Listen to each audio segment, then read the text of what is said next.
एक समय की बात है। एक गांव में एक गरीब मजदूर रहा करता था। उसका नाम धनीराम था। धनीराम छोटा मोटा काम करके कुछ पैसे कमा लिया करता था और जैसे तैसे उसका जीवन चल रहा था। लेकिन कुछ समय बाद धनीराम को काम मिलना बिल्कुल बंद हो गया और उसकी स्थिति और भी ज्यादा खराब हो गई। धनीराम लोगों के पास में काम मांगने जाता, लेकिन उसे कोई भी काम नहीं मिल पाता। सेठ जी, क्या मेरे लायक कोई काम मिलेगा आपके पास? अरे नहीं भाई, अभी तो कोई भी काम नहीं है तुम्हारे लायक मेरे पास में। ठीक है सेठ जी, कोई काम अगर मेरे लायक हो तो मुझे जरूर बताना। ठीक है भाई। अरे देखो देखो, नाम धनीराम और काम फटेहाल। ऐसा ही कुछ दिनों तक चलते रहता है, लेकिन धनीराम की गरीबी और भी ज्यादा बढ़ने लगती है। हे भगवान, हे भगवान, क्या करूं? जितने भी जमा पैसे थे सब खत्म हो गए।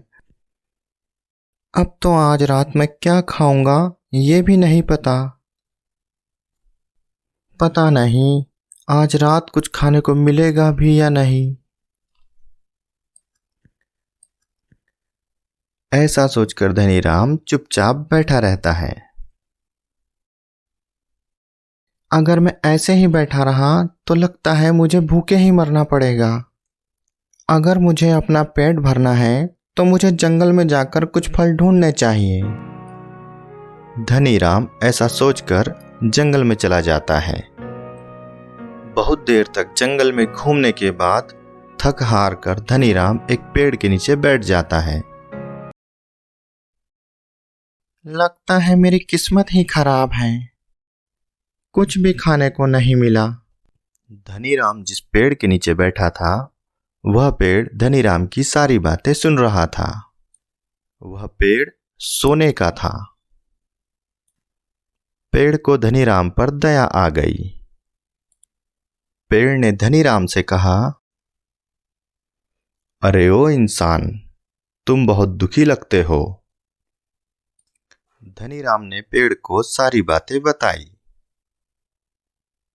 पेड़ ने धनीराम को अपनी कुछ सोने की पत्तियां दे दी और बोला, इन पत्तियों को बेचकर कोई नया व्यापार शुरू कर लेना, लेकिन किसी को भी मेरे बारे में मत बताना। हाँ हाँ पेड़ जी, मैं इस बारे में किसी से कुछ नहीं कहूंगा। पत्तियां लेकर धनीराम वहां से चला गया। उन पत्तियों को बेचकर धनीराम ने अपना बहुत बड़ा व्यापार शुरू कर लिया और हंसी खुशी रहने लगा।